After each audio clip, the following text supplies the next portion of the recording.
আসসালামু আলাইকুম, আশা করি আপনার সবাই ভালো আছেন। তো আজকে নিয়ে আসলাম আমি ইবলিশ সাধনা। তো এই ইবলিশ সাধনার মাধ্যমে উল্টা কালামের বাপ হয়ে দাঁড়াইতে পারবেন আপনি।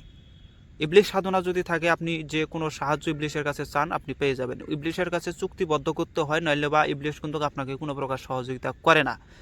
যেমন একদিকে আমার আল্লাহ আছে, তেমন একদিকে একজন শয়তানও আছে। তো আল্লাহর কাছে গেলে পারে প্রেম ভালোবাসা ভক্তি শ্রদ্ধা নিয়ে আল্লাহর কাছে গেলে পারে আল্লাহ সন্তুষ্ট। আর ইবলিশের কাছে গেলে পারে ইবলিশক দিয়ে যদি আপনি কাজ হাসিল করতে চান, তাহলে ইবলিশের কাছে আপনার মাথাটা নত করে দিতে হবে এবং আপনাকে তার সাথে চুক্তিবদ্ধে আবদ্ধ থাকতে হবে। যতক্ষণ চুক্তিবদ্ধে আবদ্ধ না থাকতে পারছেন, ততক্ষণ আপনি সেই ইবলিশের মাধ্যমে কোনো প্রকার কাজ করে নিতে পারবেন না। এটা মনে রাখবেন। এখন সেই সম্পর্কটাই বলবো যে কিভাবে একজন ইবলিশ শয়তানের সাথে আমি চুক্তিবদ্ধ করতে পারি এবং তার কাছে আমি মুরিদ গ্রহণ করতে পারি বা মুরিদ হইতে পারি। প্রথম কথা বলে রাখি ভাই, কেউ শয়তানি পথে পা বাড়ায়েন না, কেউ উল্টা কালামের দিক দিয়ে যায়েন না ভাই। আল্লাহকে মান্য করে আল্লাহর পথেই অনুসরণ করেন। আল্লাহ সিধাভাবে যেটা দিছে উল্টা কালামেও সেটা দেয় নাই। হ্যাঁ, ভালো মন্দ তো দুইটা পৃথিবীর থাকবে, আজীবনই থাকবে, কিন্তু আল্লাহ বলছে ভালোর ভিতরে ভালো দিয়ে চলো, আমি ভালোর ভিতরে আছি। আর ভালো দিয়ে চলে তার কোনোদিন ক্ষতি হয় না, আর যে খারাপ নিয়ে চলে বরঞ্চ তার ক্ষতির দিক সময়ের জন্যই আছে। তো আমি বলবো যারা মুসলমান আছেন, যারা এই আমাদের শরীয়ত মোতাবেক লোক আছে, তারাও ভুল করে কখনো এই ইবলিশ সাধনার ভিতরে পাও বাড়াবেন না। যদিও আপনারা করতে চান, নিজ নিজ ইচ্ছায় করবেন, নিজ নিজ দায়িত্ব করবেন। কোনো ক্ষয়ক্ষতি হলে আমি বা আমার ছেলে কোনো প্রকারই দায়ী না। এটা মনে রাখবেন, মাথায় রাখবেন যে আমি আমার ছেলে কোনো প্রকার দায়ী না। আমি আপনাদেরকে শুধু জানকারির জন্য করে দিতেছি, অর্থাৎ আপনাদেরকে আমি শুধু শেখানোর জন্য বোঝানোর জন্য দিতেছি, অন্যথায় আপনাকে করার জন্য করে দিতেছি না। তো প্রথম কথা বলি, শয়তান কাকে বলে এবং কুফরি কাকে বলে। কুফরির বিষয়ে তো এর আগে আলোচনা হয়ে গেছে ফকিরি বিদ্যা মন্ত্র চ্যানেলের ভিতরে। এটার প্রথম পর্ব তো ফকিরি বিদ্যা মন্ত্র চ্যানেলে আছে, প্রথম পর্বটা আপনারা ওইটা দেখবেন। ওখানে ওইটা দেখলে কুফরি সম্পর্কে, উল্টা কালাম সম্পর্কে মারাত্মক লেভেলের একটা জ্ঞান আপনি পাওয়া যাবেন। তো ওইটারই দ্বিতীয় পর্ব হচ্ছে এটা, এখানে ইবলিশ সাধনা দেব। তো দেখেন, ইবলিশ সাধনা যদি প্রথমে আপনি করতে চান, মনে রাখবেন ইবলিশ বা শয়তান শব্দের অর্থ হচ্ছে ব্যর্থতা, বাংলায় কয় ব্যর্থতা। হ্যাঁ, এরই নাম হচ্ছে শয়তান, ব্যর্থতাকে শয়তান কয়। হ্যাঁ, এখন শয়তানের কর্ম তো সর্বদাই ব্যর্থতা, মানে আপনাকে যত পারবে শুধু ব্যর্থতার দিকেই নিয়ে যাবে, মানে খারাপের দিকেই নিয়ে যাবে, ওর কর্মই হচ্ছে ওটা। আর ইবলিশ সাধনা যদি করতে চান, তাহলে আমার কথাটা মাথায় রাখেন, কিন্তু এটা বলাটা ঠিক হবে না, তারপরেও বলে দেই আপনাদের ক্ষেত্রে, কিন্তু এটা জানকারি দেবো। কেউ কখনো করতে যাবেন না, ভুল করেও করতে যাবেন না। হ্যাঁ, আর যদিও করেন নিজ নিজ দায়িত্ব করবেন, আমি বা আমার চ্যানেল কোনো প্রকারই দায়ী না ভাই, এটা মাথায় রাখবেন। শুধু মানুষের জ্ঞানের কারণে আমি এগুলো দিতেছি, যাতে মানুষ একটা জ্ঞান পায়। তো দেখেন, প্রথম ইবলিশ সাধনা দুই প্রকার আমি দিতেছি। প্রথম, ইবলিশ সাধনা যদি করতে চান, প্রথমত আপনাকে ইবলিশের সাথে একটা চুক্তিবদ্ধ করতে হবে। যখন সাধনা করতে যাবেন, সাধনা করার প্রথম ধাপে, প্রথম যে সাধনাটা, মানে আজকে থেকে সাধনা শুরু করবেন, আজকে আপনি ইবলিশের কাছে কাকুতি মিনতি করে বলবেন, হে ইবলিশ, হে আজাজিল শয়তান, হে মুকরুম শয়তান, আমি তোকে স্মরণ করতেছি, আমি তোর সাথে চুক্তিবদ্ধে আবদ্ধ থাকতে চাই। হ্যাঁ, এভাবে আপনাকে বলতে হবে এবং ওই ইবলিশ শয়তানকে বলতে হবে যে যতদিন আমি বেঁচে থাকবো তুই আমাকে সহযোগিতা করবি এবং আমার মরার পরে আমার আত্মা তোর কাছেই থাকবে। এটা হচ্ছে প্রথম চুক্তিবদ্ধ, নিজের আত্মাকে ইবলিশের করে দেওয়া, এটা হচ্ছে প্রথম চুক্তিবদ্ধ। দ্বিতীয় চুক্তিবদ্ধ হচ্ছে, যখন আপনি সাধনা শুরু করবেন, তখন নিজের হাত কাইটে যে রক্ত বাহির হবে, সেই রক্তটা ইবলিশের নামে দিয়ে দিবেন, অর্পণ করবেন, আর বলবেন যে হে ইবলিশ, তুই আমার এই দেহের রক্তকে নিয়ে তুই আমার কাজের সহযোগিতা কর, যখনই ডাকবো তখনই আমি যেন পাই, তোর সাধনায় যেন আমি সাকসেস হই। এরকম করে কাগজে মিনতি করবেন। করার পরে ইবলিশ সাধনায় পাও বাড়াবেন। প্রথমত ইবলিশের কাছে চুক্তিবদ্ধ করতে হবে, এটা 100% শিওর, কেননা ইবলিশের কাছে চুক্তিবদ্ধ না করা পর্যন্ত ইবলিশ আপনার সম্মুখে কখনোই আসবে না। তাই ইবলিশের কাছে প্রথমত এটা করবেন। ইবলিশ সাধনা দুই প্রকার আছে আমার কাছে, আমি দুইটা দিতেছি। দুইটা দিব, কিন্তু একটা দিব শিখাই দিব মন্ত্র সহকারে, আরেকটা যেটা আছে ওইটা আমি মন্ত্র বা উল্টা কালামটা আমি শিখাবো না, ওইটা সম্পূর্ণ কোরআনের ঊর্ধ্বে চলে যাবে এটা। তো দেখেন, প্রথম যে কর্মটা সেটা হচ্ছে যে প্রথমে আপনাকে দেখতে হবে বিসমিল্লাহ যেটা আছে, বিসমিল্লাহির রহমানির রাহিম, এই বিসমিল্লাহির রহমানির রাহিমের ভিতরে যেখানে আল্লাহর নামটা আছে, ওই আল্লাহর নামের জায়গায় শয়তানের নাম লাগাই দিবেন। প্রথম কথা, শয়তানের নাম লাগাই দিবেন। দিয়া ওই বিসমিল্লাটা আপনারা যখন দেখবেন যে সূর্য পূর্ব দিকে, সকালবেলা যখন সূর্য পূর্ব দিকে থাকবে, তখন সূর্যের দিকে তাক কইরা ল্যাংটা হয়ে মুইতে দিবেন। মুইতে দিয়া ওখানে বিসমিল্লাটা জপ করবেন। শয়তানের নাম নিয়ে বিসমিল্লাটা জপ করবেন, সূর্যের দিকে তাকাইয়া এক মালা জপ করবেন, কইরা আপনার কাজ শেষ। হ্যাঁ, আপনার কাজ শেষ। তারপরে চলে যাবেন যখন বিকালে, যখন সূর্যটা নামান হয়ে গেছে, মানে বিকালে যখন সূর্যের, অবশ্যই এর ভিতরে কিন্তু আপনাকে না পাক থাকতে হবে, কখনোই পাক থাকতে পারবেন না। যখন সূর্যটা বিকালবেলা চলে আসবে এই পশ্চিম দিকে, তখন সূর্যের দিকে আবার মুখ করবেন, মুখ করে আবার প্রস্রাব করে দেবেন। প্রস্রাব করে দিয়া ওখানে আবার জপ করবেন বিসমিল্লাটা 100 বার। তো আপনার দিনের বেলা 200 বার হয়ে গেল। এইভাবে এক নাগারে 21টা দিন চালায় যাবেন। কোনো সাধন বোধন কিচ্ছু না, খালি এটাই আপনাকে মানে ব্রেনটে রাখতে হবে যে সকালে একবার, বিকালে একবার, সকালে একবার, বিকালে একবার। এভাবে প্রত্যেক দিন করতে করতে করতে করতে 21 দিন করবেন।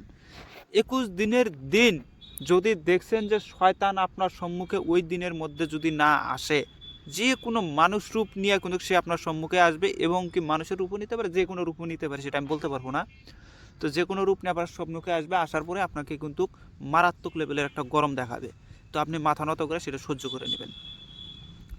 তো এটা অনেকজনই এই সাধনাগুলো ইউটিউবের ভিতরে দেয়, কিন্তু আসল যে বিসমিল্লাটা হবে, এই বিসমিল্লাটা শিখাই দেয় না তারা, কিন্তু শয়তানের একটা নাম দিয়ে দেয়। আসলে শয়তানের নাম তো আমরা জানি, তাই বলে যে ওইটা হবে তা না। বিসমিল্লাটার ভিতরে মারাত্মক রহস্য, কারণ বিসমিল্লা দিয়ে আল্লাহ সমস্ত কিছু সূচনা করছে। তাই এই বিসমিল্লার মধ্যেই খেলা। যখন বিসমিল্লার ভিতরে আল্লাহর জায়গার নাম, শয়তানের নাম লাগাই দেন, মারাত্মক কুফরি হয়ে যাবো গা। এটা করবেন।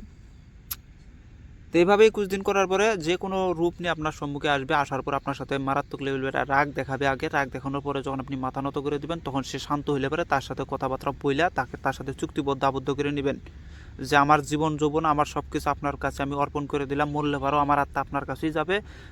আমি যতদিন আছি ততদিন আমি যেন বাদশাহী করে খাইতে পারি, আমাকে সবাই যেন এক নামে চিনে, এরকম করে একটা করে নেবে। তখন শয়তান আপনার কথা মোতাবেক আপনার কাজ করে দেবে। এটা হচ্ছে প্রথম সত্য। যখন দেখতেছেন 21 দিন হয়ে গেল কিন্তু শয়তান আসলো না, আপনি বুঝতে পারলেন না যে শয়তান আসলো, তখন আপনার কর্ম হবে কি সেটা মনে রাখেন। তখন আপনার কর্ম হবে যে ওই দিন থেকে আরও 3 দিন আপনাকে বাছাই করতে হবে।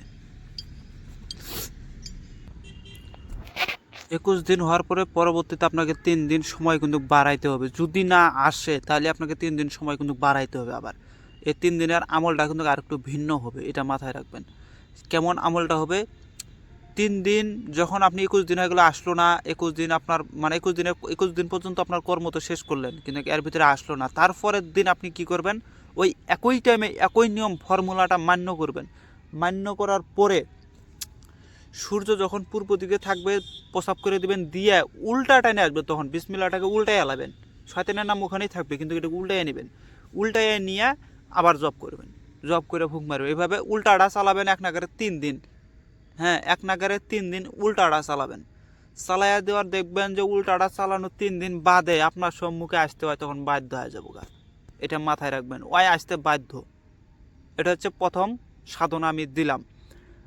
2 নম্বর সাধন যেটা আমি দিতেছি সেটা একটু শুনে রাখেন। সেটা আমি শুধু নিয়মকানুন বলবো, কখনো ওটা শিখিয়ে দেবো না, ওইটা মারাত্মক লেভেলের সেরেকি। তো এই 2 নম্বর সাধনাটা যদি করতে চান, নগদে যদি শয়তানকে হাজির করতে চান, তাহলে প্রথম আপনাকে যে কাজটা করতে হবে, একটা কোরআন শরীফ লাগবে। সেই কোরআন শরীফের উপরে যখন সূর্যটা মানে সূর্য গ্রহণ থাকবে, হ্যাঁ, সূর্যটা যখন গ্রহণে অবস্থায় থাকবে, বা সূর্য চাঁদকে খাইতেছে বা সূর্যকে খাইতেছে, যে কোনো হোক, মানে গ্রহণ তো গ্রহণে যেটাই হোক, সে যখন গ্রহণ অবস্থায় থাকবে, তখন কোরআন শরীফের উপরে পশ্চিম দিকে মুখ হয়ে কোরআন শরীফের উপরে একটা পাও তুলে দেবেন, বাম পাওটা তুলে দেবেন, নাউজুবিল্লাহ। এই বাম পাওটা তুলে দেওয়ার পরে একটা উল্টা কালাম আছে, যেটা জপ করবেন ওখানে মাত্র মানে 7 বার থেকে 21 বার লাগে না, জপ করা মাত্রই দেখবেন আপনার সম্মুখে একজন উপস্থিত, নগদের ওখানে উপস্থিত হয়ে থাকবে।